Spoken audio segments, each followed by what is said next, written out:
Hi, everybody. I'm Elise as Another Truth on YouTube. I hope you're doing well and you're taking great care of yourselves. Another Katie Joy video. I did not expect to make another video on this, but I saw something interesting on Balls 2.0 Instagram account. It was something that was reposted from a Without a Crystal Ball, or WOACB, I should say, Discord channel. So I am going to talk about it here. I did not see where the original post came from in social media, but it's okay. I mean, I'm just going to talk about the content of it and my opinions. I've read it before, so it's not a fresh reaction to it.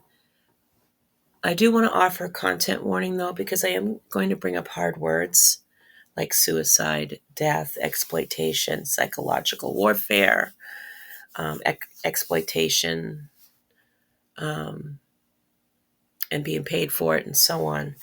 So if these are things that are triggering for you, please step out and come back in at another time. You're welcome here anytime. And I thank people who have listening to me, whether you're a returning listener or you are new here. I appreciate you and the time that you offer of yours to listen to what I have to say. Okay, let's begin. So according to this screenshot, Without a Crystal Ball posted, a neighbor of Cody and Robin, new source coming forward, claims that the Brown family was seen filming all last week. According to the source, family members were seen arriving at the production house to shoot their couch interviews. The neighbor, who wishes to be anonymous, has had run-ins with Cody, which haven't been pleasant since Cody moved there in 2019. According to the neighbor, Cody is all about money and constantly planning what to film and scenes for the show. Despite Garrison's death, the neighbor has no expectation that Cody will stop the show because he's obsessed with the show income.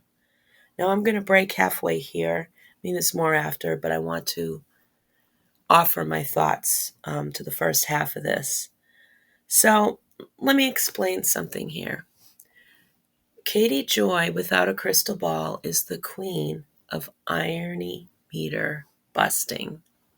Seriously.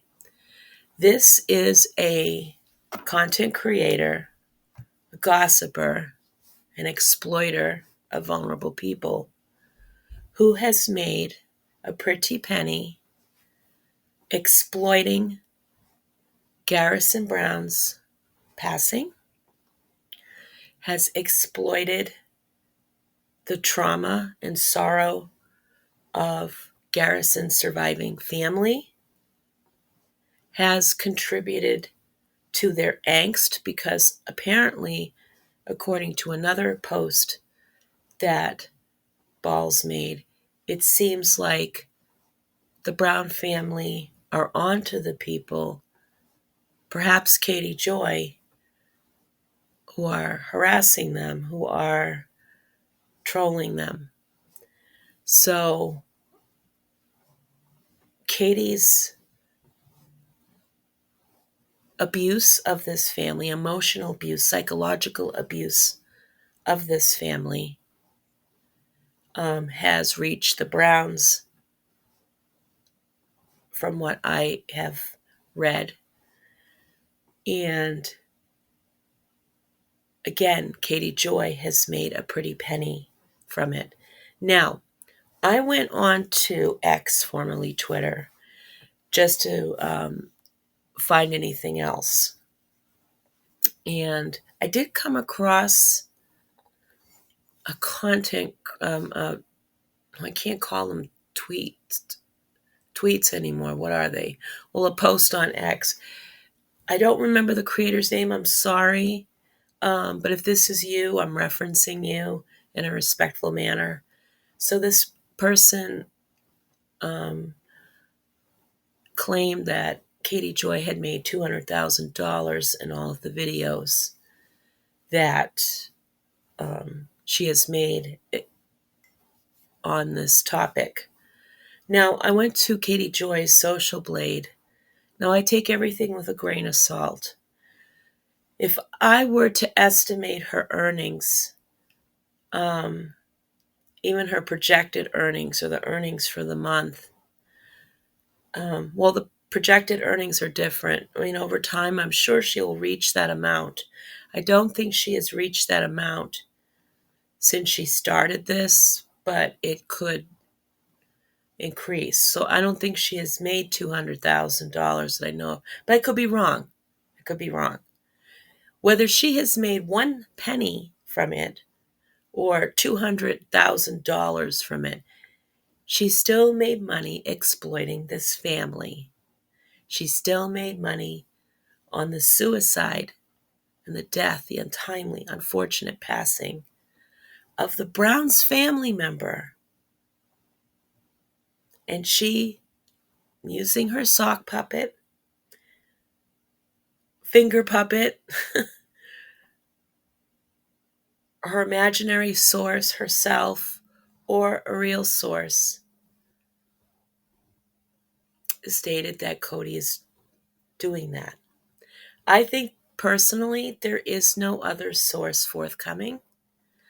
I don't think there is a neighbor whispering these things to Katie Joy. I think it's Katie Joy being Katie Joy using a sock puppet, so to speak, a finger puppet, an alias, some imaginary thing in her head to come up with this shit, because this sounds all like Katie Joy. All of it.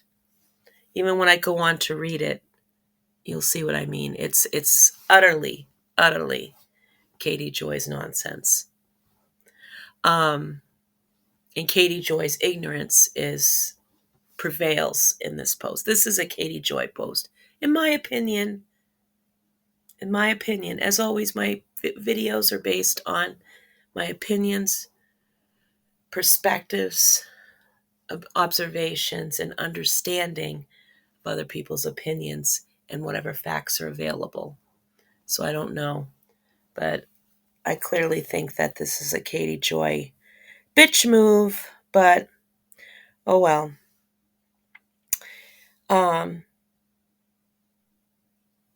What else am I going to say about this? All right, so let me go to the second half because it ties into what I'll say. Cody views his this is what Katie Joy says, or without a crystal ball. Cody views his family as a cash cow, and every issue that happens in the family is a storyline. Now, it's interesting that she puts certain things in quotation marks, like storyline, scenes all about money, quoting herself or this imaginary person. It doesn't make any sense to me. Cody and Robin's presence in the neighborhood is no longer welcome, as their home has become a hotspot for people to drive by and view. Get this, the neighbor claims that Cody's house doesn't have a well for water, nor does the home have a hookup for city water. The home has a cistern that is installed, which has water delivered to the home constantly. Filming of the show in the neighborhood is an annoyance to neighbors and has become a headache for them.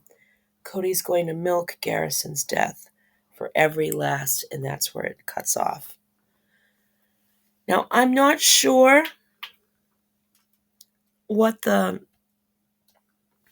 bit about the house having a cistern as opposed to well water is of any relevance here. I'm sure it's something that Katie Joy might have found in some public record, or she had found it somewhere online with other people talking about it, and made up this fictional character, a neighbor, to talk about it. I'm not certain why that is an issue. I mean, typically, if I understand what a cistern is used for, I mean, it could be used for collecting rainwater.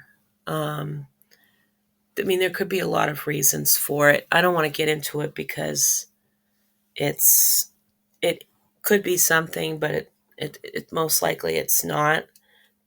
Um, it wouldn't have really have anything to do with Cody's alleged exploitation of his son's passing, which I don't think that is the case, but I'll give my feelings later. So the cistern can collect rainwater sometimes if there is some specific issue with the water in the area, then it's used for that. I don't know if it has anything to do with their faith or they're trying to conserve with money or whatever. That wouldn't be any of Without a Crystal Ball's business or that alleged neighbor's business. It doesn't matter.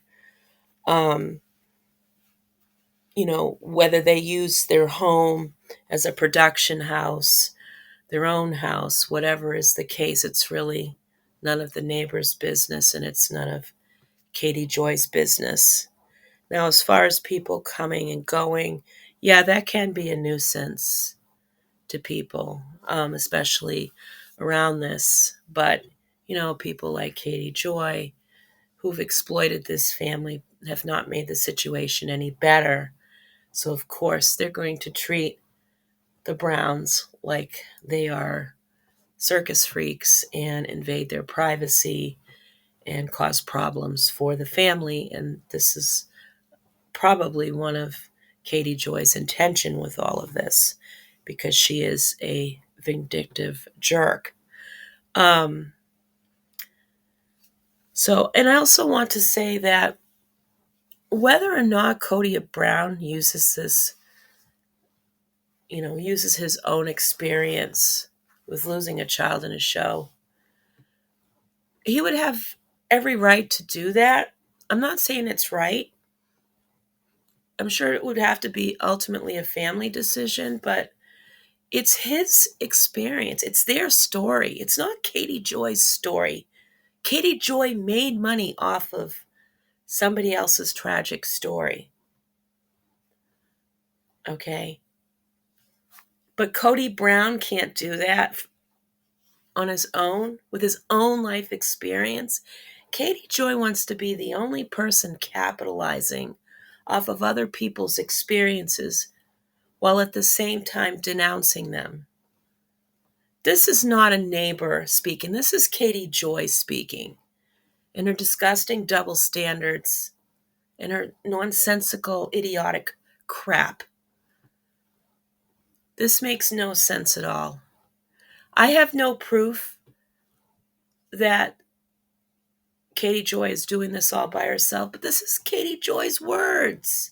This is Katie Joy's viewpoint. She's made her viewpoint clear. She's made her actions clear. That no one else is entitled to talk about their own life experiences unless she gets to capitalize off of those first. She doesn't have domain over the lives and experiences of other people.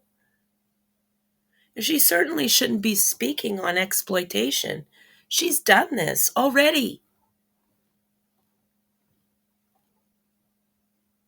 She's lined her moldy pockets with death money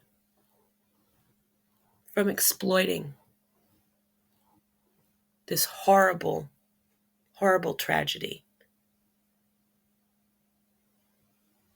So I wouldn't, I wouldn't believe it, and don't even trust what she states. Don't. Do your research around this.